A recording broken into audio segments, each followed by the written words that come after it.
Every woman has a horny button, and if you're not pushing it within the first 10 seconds of meeting her, you are getting put in the friend zone. See, the moment a girl meets a guy, within 10 seconds, she immediately puts you into one of two categories. You're either a guy she might potentially or you're a friend. Nice guy, beta male orbiter who she will never open her legs for. But she might keep you around as another little friend to add to her collection. I can even add you to my collection. And make no mistake, once a girl has classified you as a friend and not as a guy she wants to get bent over by, it is pretty much impossible to go back and get her to change her mind about you later. And this is why it is so motherfucking important that you push a girl's horny button and get her to see you as a sexual being immediately upon meeting her. I mean, within the first 10 to 30 seconds of conversation. So, in today's video, I'm going to reveal 5 easy ways to push on any girl's horny button in those first 10 seconds. Now, if there's a girl you're currently already in the friend zone with and she does not view you as a sexual being, she does not respect you, it's not the end of the world. It won't be quite as easy, but you can still get her to see you as a high value, sex-worthy guy if you start mixing in these 5 triggers I'm going to reveal. However, ideally, you really want to be doing these things from the first 10 seconds of meeting a new girl. So master these 5 horniness triggers, make them habits, and start doing them with every new girl you talk to, and you will very soon have the power to make any girl horny on command, make girls chase you on command. Now, before I get into what these 5 female arousal buttons are, quick background on me if you're new around here. You know, I used to be an incel, I used to be a nice guy, I used to have a lot of female friends, but whenever I made a move on one of my female friends, I was humiliatingly rejected. So I started lifting weights, going out, approaching women, trying to figure out this whole attraction thing. And after a lot of failure and a lot more rejection, I got to a point where I was dating multiple women. You know, I had kind of a harem going. I had some pretty hot girlfriends like the ones you see on screen now. And these days I live a very free and independent lifestyle. I typically meet and sleep with a new girl every couple of weeks, as well as having a few regular buddies who I meet up with every few months to hang out with and have sex. So I basically cracked the code of getting women to give me sex whenever I wanted. And a huge part of the formula of this is these 5 horny buttons that I learned about and started pushing in every woman I meet as a habit. Now, right off the bat, before I tell you what these 5 triggers are, I want to acknowledge that these are not the only way to make a girl turned on. You know, another way to make a girl horny, which I'm not going to cover here, is, you know, you could be 6'4". You know, if you're very tall and you approach a girl, well, a lot of girls, just the fact that you're that tall and you show interest in her, that will make a lot of girls immediately horny right away. Now, for the rest of us though, for those of us who were not genetically blessed with, you know, being extremely tall, being gorgeous, having a huge, we need to think a little bit outside the box and find other ways to turn girls on that are not based on those genetic factors. So right away, I just want to acknowledge, because this always comes up in the comments for some reason, you know, guys really can't get their heads around this. Yes, if you're extremely good looking or tall, then you probably don't need to do any of what I'm going to say in this video. You can be a beta male, you can be passive, you can be a nice guy, you can be a complete dweeb. You're still probably going to get some girls anyway, just because you have enough raw value encoded into your genes that you can get away with being a little bitch in the conversation, and some girls will still go for you sometimes anyway. And that's great. You know, congratulations. We're all really happy for you. Who I'm here to speak to today, however, is guys who are not genetically blessed. Just average looking guys, or even below average looking guys who really don't have any distinct advantages. And basically, at best, you kind of just blend into the background, or at worst, you might actually be noticeably ugly or funny looking. And if that's you, you know, if like 95% of men, you're just anywhere on this spectrum of normal, bland to unattractive, can you get a girl super fucking aroused by you in the conversation so that she literally starts getting wet for you between her legs? Can you trigger that kind of powerful lust and raw desire that a girl normally only feels when she's with a really good looking guy? And the answer is actually yes, but you are going to have to go to a deeper place within yourself than the guy who's naturally good looking or tall or whatever has to go. And in short, the essence of this, how you can turn girls on extremely fast, get them horny, get them chasing you extremely quickly, how you can kind of hook every girl you talk to, you have to harness what's called your masculine dark side. That is the secret. That is the holy grail of making almost any girl insanely turned on by you without being tall, without being good looking. It all comes down to getting in touch with and harnessing your dark side, and everyone's got one. Deep in the psyche of every man on this earth, there is a dark side that refuses to be taught to be good. It's a phrase I got from Tim Grover in his book Relentless. He was a coach to some major athletes like Kobe Bryant and Tiger Woods, and in that book he explains how harnessing the dark side is the secret success fuel of the greatest top performers on earth. Now, when it comes to flirting though, what is the dark side in every man, and why is it the key to making girls horny? What it all boils down to is this: you were born bad but taught to be good. You know, young boys, like even in kindergarten, they already know in their genes the right way to flirt. You know, what's the cliche of what a 7-year-old kid does when he has a crush on a girl in his class? He gives her a hard time. He teases her. He makes fun of her. He might cut the head off her Barbies and shit like that. This is an instinct, and males have this instinct encoded in their DNA because it works. Teasing a girl, giving her a hard time, mocking her playfully, putting her off balance mentally, that is a man's natural instinct for how to seduce, which we're all born with. Just like a woman's natural instinct is to use her sex appeal, use her body, use flirtation, smiling, being sweet, you know, being kind of a slut in other words, and I use that term with affection. But all of this stuff, you know, flirting, attraction, both men and women, we already know it in our blood. But what modern society does, starting in school, is it starts teaching you that your natural instincts about all of these things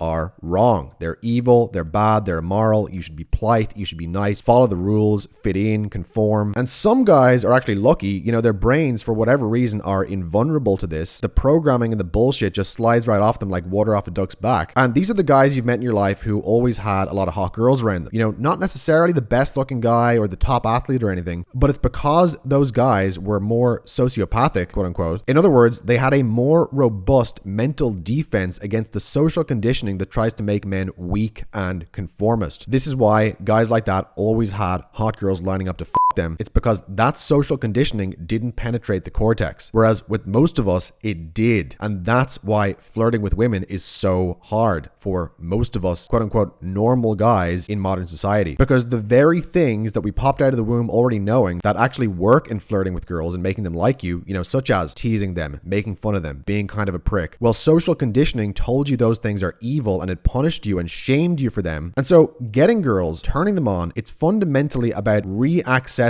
that quote unquote dark side. It's about remembering these natural instincts that are already actually a part of you, not necessarily adding anything new. And once you slide into doing this and communicating in this way, it's actually going to feel very natural because it is. And girls, make no mistake, love the dark side in man. This is actually the primary thing they're attracted to that gets them off, that they like literally masturbate to. You know, look up the top romance novels and kind of smut for women. Who are the male heroes of those books? Vampires, pirates, bikers, evil billionaires who tie them up and whip them till they're bleeding. You know, you're not going to find a single female fantasy that revolves around a nice guy who follows all the rules and colors inside the lines. So I'm calling this the EvilMaxxing Flirtation Playbook. And what I mean by that term evil in this context is breaking rules. Every society has rules, moral rules, legal rules, rules of social etiquette. And the men who break those rules are typically called evil by that society. Now, I'm not here to argue a moral case about which rules are good or bad. I really don't care. But it is a fact of life, however, that women are attracted to guys who break rules and not to guys who follow rules. And that's because following rules is generally a sign you're low status, while breaking rules, assuming you get away with it, is very often a sign that you have high status in an environment. Now, why is this important? Because human beings are very hierarchical. We are always subconsciously trying to figure out who has higher status or more clout in any situation. And when someone has very high status, they usually feel much more comfortable breaking rules of social convention or etiquette around people who are lower status than them. And so what I'm going to show you in this video with these 5 tips is how you can kind of hack this social dynamic, and how by strategically breaking rules while talking to a girl, you can interrupt her pattern and position yourself as the person of higher status in that interaction. And this is the bottom line of how you push a girl's horny button. This is how you hook the set. This is how you avoid the friend zone and instantly catapult yourself into being in the guy I want to f me type zone. It's all about breaking rules. Rules of etiquette, rules of good manners, rules of decorum. Breaking rules gives you power, it gives you aura. And breaking rules, again, assuming you get away with it, shows that you are higher status than the person you're interacting with, shows that you're higher status actually than anyone around you because they're not calling you on breaking rules. And when a girl believes you are higher status than her and higher status than other people in the environment, she gets wet. It's as simple as that. Okay, so that's the basic introduction to this topic. Now let's get into the actual practical techniques of how you do this. So horniness trigger number 1 is a very easy one. It's almost kind of gimmicky, but it really does work. And this is profanity, cursing. Curse casually in the conversation,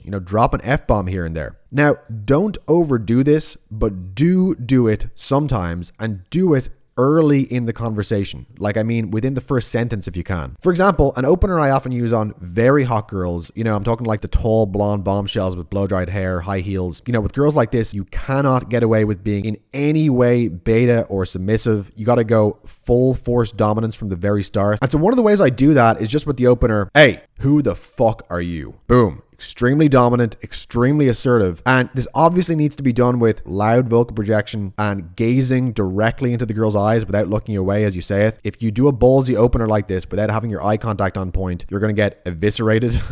Very important to remember. But the point is, when you open a girl like that, cursing, dropping an F-bomb in the opener itself, what that does is it positions you as a guy who is powerful enough to break rules of social etiquette and get away with it. Result, she immediately gets turned on. Now, of course, the girl will usually push back. She might be like, who do you think you are to say that to me? But to pass that test, you just have to hold the frame, don't back down, be unapologetic, just gaze back into her eyes calmly and say something like, Michael, nice to meet you. You're a very pretty girl. I just wanted to say hi. Now, right away, you've actually just demonstrated a ton of value. And assuming you're able to hold your frame without becoming apologetic about it, the girl will immediately become very, very aroused by you. This is the type of opener where you could very often go straight from this into making out with the girl within 30 seconds of talking to her. And the reason why is when you do something as simple as just breaking that one little unspoken rule of just cursing when you speak to a girl, even though she's still a stranger to you, she's going to feel like, who is this fucking guy? Does he own this place or something? Why is he so confident here? Now, that's just one example, and you don't necessarily need to use that opener or curse on your actual approach itself. But even if it's not in the opener, if you do curse at some point early on in the conversation, it really does establish, you're not here to be your fucking friend. You're a man. You're a potential sex partner. You're not one of her little beta orbiters who take her shopping. You're here to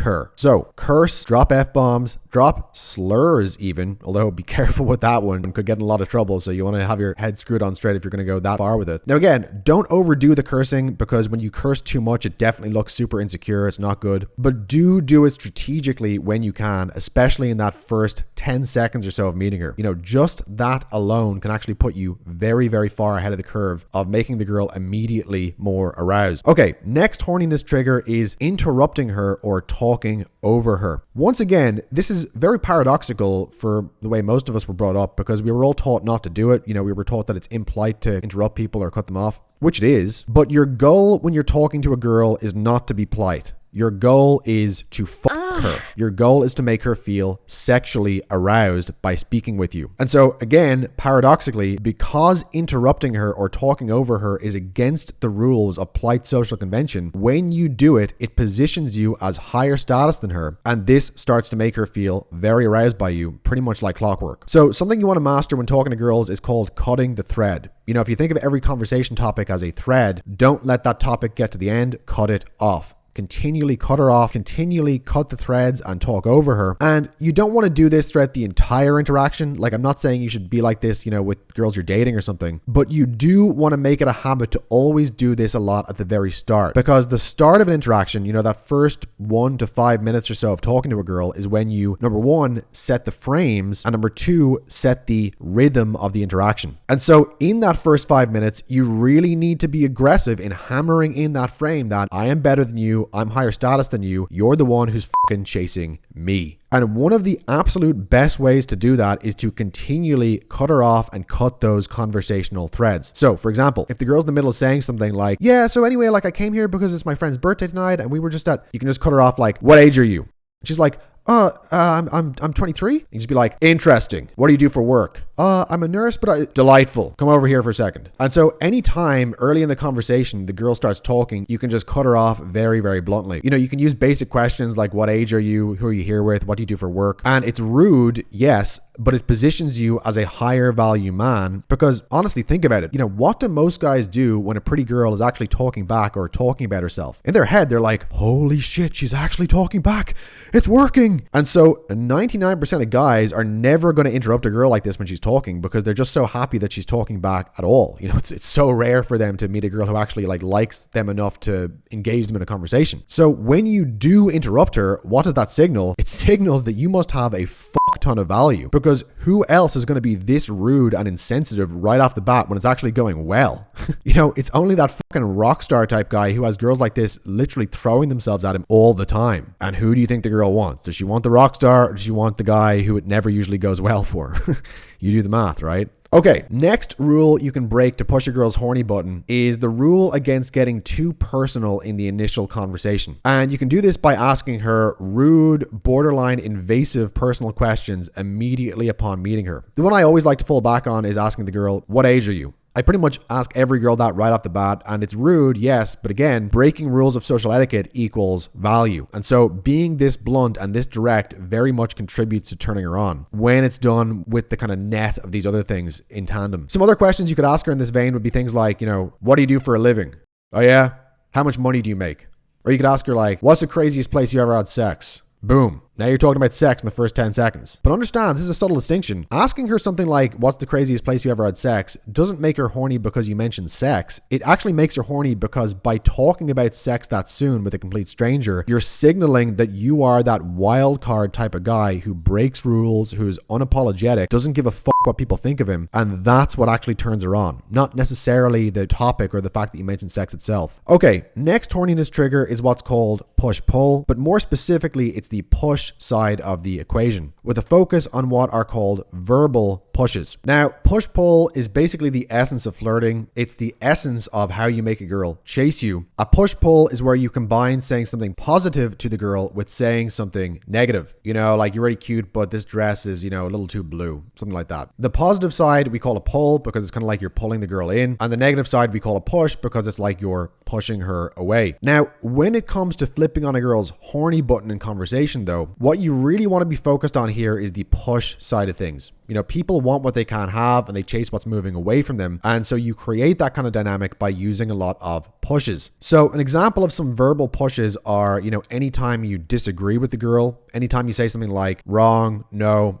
I disagree. No, it's actually like this. Anytime you disapprove of something she said or did. You know, as an example, 2 nights ago, I was talking to this trendy art ho type girl and she was wearing these kind of tight pants, which if you don't know, you know, skinny jeans are out of fashion right now. You know, trendy people and kids all like baggy pants. And so I looked at the girl's jeans and I kind of cocked my eyebrows sarcastically and I was like, huh, skinny jeans making a comeback, huh? And immediately she was like, oh no, these aren't skinny jeans. I mean, I normally wear baggy jeans, but blah, blah, blah. It was just like immediate chasing, immediately qualifying herself, seeking my approval. And that's what you want. You want the girl basically apologizing to you, you know, trying to explain herself to you, trying to justify herself to you in some way. We call this self-qualifying. This is what we want to get the girl doing. And this is what pushes basically allow you to do. So a few more examples of this is just, you know, you really don't need to overthink this. The pushes you use can be very simple, very basic, almost very kind of caveman-like. Like, for example, I was talking to this hot Latina girl recently and I was like, what do you do? She's like, oh, I work in compliance or something like that. And immediately I just go, boring. What age are you? She's like, oh, I'm 29. Too old. Who are you here with? She's like, I'm here with my friends. We're doing blah, blah, blah. And it's like, you almost want to sneak the pushes in under your breath. Like, just do it very, very casually, like kind of blithe, dismissive of anything she says, like too old, boring, too young. I hate that. I disagree. And hearing this, you might think like, you know, Jesus, that's such a dick move. Like, how are the girls not just like, fuck you? But they're not. You know, that's the funny thing. They love that asshole type of guy. Like this Latina girl, for example, super hot Asian Latina mix, you know, wearing a little schoolgirl skirt, high heels, probably probably the hottest girl in the club, honestly. When I said these things to her, boring, too old, blah, blah, blah, she kind of did a double take, but I just kept the conversation moving quickly. I didn't give her time to react or get upset. And so pretty soon, within about a minute of meeting, we're kissing in a booth, you know, we're making out, and she's following me around the club all night. And so it's very, very counterintuitive, you know, watching this. Like if it was me when I was 18 or so watching this, I might have said like, well, why the hell is she making out with him? He's being such a dick to her for no reason. But again, she wasn't making out with me in spite of the fact that I was being a dick. She liked me and was kissing me because I was being a dick. Because again, what does being an asshole like this do? What does it convey? Well, for one thing, it creates strong emotions. It makes her actually feel something when she talks to you, which being nice and polite is never going to do. But again, it also positions you as that guy who breaks rules, who's rough around the edges, who doesn't give a fuck what anyone thinks of him. And when you behave that way, it implies that other people have let you behave this way in the past, which in turn implies you're the type of guy who always gets his way, who can get away with breaking rules, and that is value. That is status. That is that higher status guy who subconsciously, biologically, she wants to mate with, and not for no reason, not because women are crazy, but because it's in her genetic self-interest to do so. Okay, final horniness trigger is what's called non-verbal pushes, or basically, to be more exact, it's negging the girl or pushing the girl away, but using your facial expressions,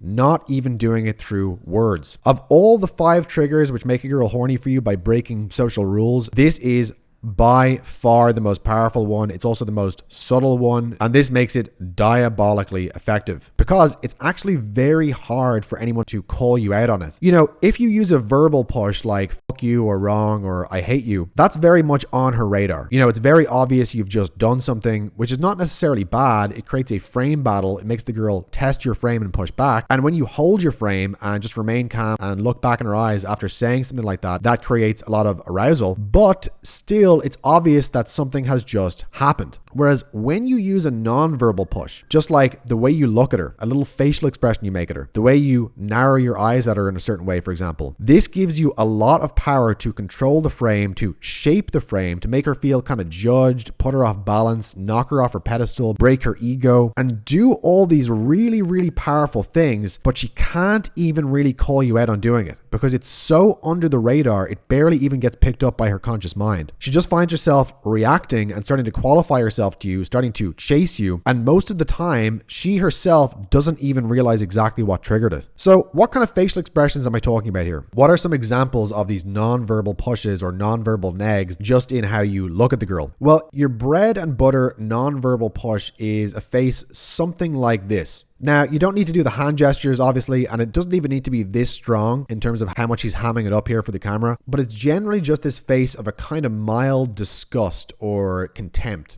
You know, and you can make this face in reaction to anything the girl says. You know, it really doesn't matter, even the most innocent thing, but you just quickly make this kind of disgusted face like, ugh. And what does that do? I mean, this is really evil. We're getting into the really hardcore kind of social manipulation here. But when you make a kind of mean face, a kind of disgust face like this to someone, it immediately creates strong emotions. It immediately makes them think, wait, did I just do something wrong? What did I do wrong? What did I say that's bad? Why am I being judged negatively here? So it puts the girl into this total tailspin of self-judgment and self-doubt, which is exactly where you want her to be, because the reflexive way she's going to try to crawl out of that is to start seeking your approval. In other words, she's going to start qualifying herself to you. She's going to start being nice to you, friendly to you, flirty towards you. She'll generally try to impress you and make you like her. And again, very important to understand, this is all happening subconsciously. That is, this is a dynamic that is taking place below the threshold of her conscious awareness. Now, sidebar here, girls are going to do this to you all the time when you're cold approaching them. They're going to make these mean little faces at you. They're going to give you the disgust face. And the way you fight back against this is actually very simple. You just have to call it out. A good line I use when a girl makes a nasty face at me is, you are looking at me as if I'm some kind of extraterrestrial. And immediately the girls always crack a smile. They always laugh. You know, you soften them up, you get them laughing. But the point is, this face of disgust or disapproval, this is one of the main ways women actually control the frame. It's who I learned this from, to tell you the truth. And so you can steal this social weapon of theirs and use it against them. It's really fucking powerful. And what's really nice about this too is it's so fucking easy. I mean, you don't even need to think of a line. You don't need to be creative. You literally just need to look at her with this kind of disapproving or disgusted look, and boom, you just created massive strong emotions to get her chasing right away. Now, another great face you can use here for the non-verbal pushes pushes is what we could roughly call a puzzled or a skeptical face. You know, if you were to put this in emoji form, it would be this type of emoji, or maybe this one. And this is a great face to use, again, in response to anything the girl says. You can kind of narrow your eyes slightly as if to say like,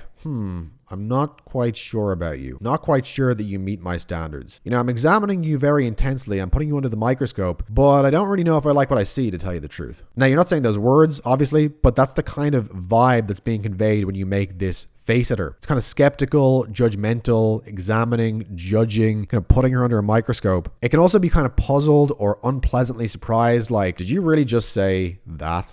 Yeah. It's almost like a kind of snobby or haughty vibe, as if to express like, you're below me. And again, you know, saying this seems super mean. This seems like we're being cruel to some poor girl for no reason. But what you have to understand in the social world is, especially cold approach, social status is a zero-sum game. You know, if you don't assert higher status than her, she will assert higher status over you. Also, the entire default frame of men and women in social conditioning is that women have all the value, women are better than men. If the girl's pretty, she could obviously be with tons of guys who are better than you. As a guy, you're desperate, you're pathetic, you're needy, you're the one who's chasing her, should be getting down on your knee and offering her diamonds. That's the automatic frame that you're saddled with and which is already in place as soon as you approach the girl. That's the default frame of what's going on here, okay? And so what you need to do right away, if you want to have any chance at all of ever seeing that chick naked, is you've got to be very, very aggressive in destroying and subverting that default frame immediately. You need to destroy that frame. You need to subvert that frame. You need to twist it around and establish, no, actually, you're the one who's fucking chasing me. I am better than you, and you would be lucky to have me because I'm a high value guy who lots of other girls want. And so because the entire weight and inertia of all this social conditioning and culture is already against you, to create that frame, you do need to be a bit of a dick, at least in the beginning. It's like Stalin said, you can't make an omelet without breaking a few eggs. Well, you can't make a hot,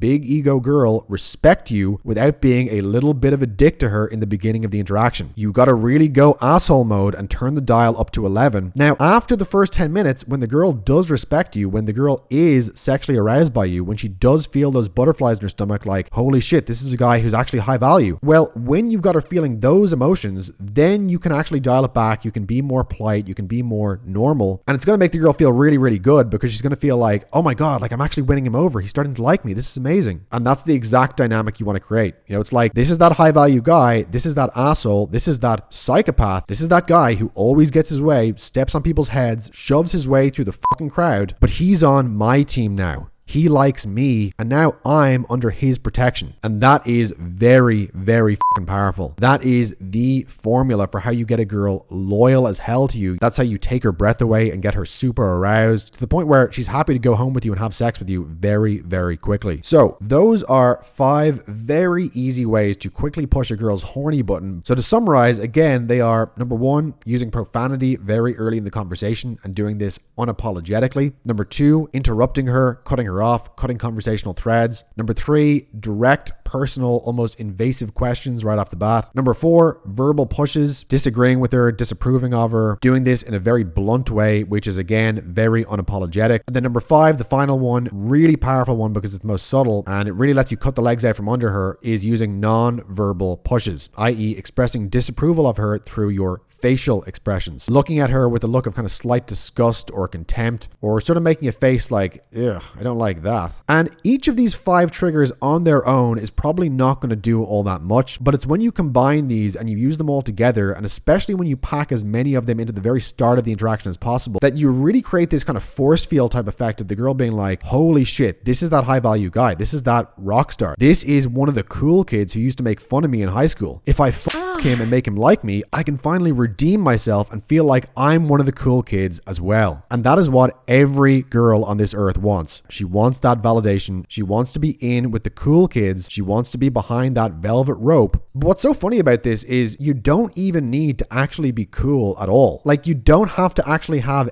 anything of substance to back this up. You can create this entire illusion that you're this super high status guy, this super picky guy, this sort of rock star or spoiled diva type of guy. Like, I told you to bring me red jelly beans only. There's fucking green jelly beans in this. Get this the fuck away from me. And it's so funny because like just acting like this, the girls always buy into it every time. You know, they always assume there must be something behind it. Like, oh, this guy must own this place, or he's a DJ, or he has some kind of shit going on in his life, because otherwise there's no way he'd be acting like he's this much above it all. And so it's really another case where the perception creates the reality. You know, as Julian Blank put it, act like a rock star, get treated like that rock star. So those are the 5 tricks to make a girl horny. Now, of course, in order to actually use these, you've got to approach a girl in the first place. But what's even better than approaching a girl is when you can go out any night of the week and get girls to actually approach you. This happens to me pretty much every night I go out now, despite the fact that I'm not good looking or rich. But I've discovered a few little tricks over the years that make girls consistently approach me. And I show you how to do this in my free book, The Ultimate Guide to Making Women Approach You. Now, this is especially important because in light of what we've been saying here about status dynamics, when a girl approaches you, you are automatically in a position of higher status over her in that interaction. You know, you're the one kind of looking down and judging her. She's down below you trying to make you like her. And this makes it super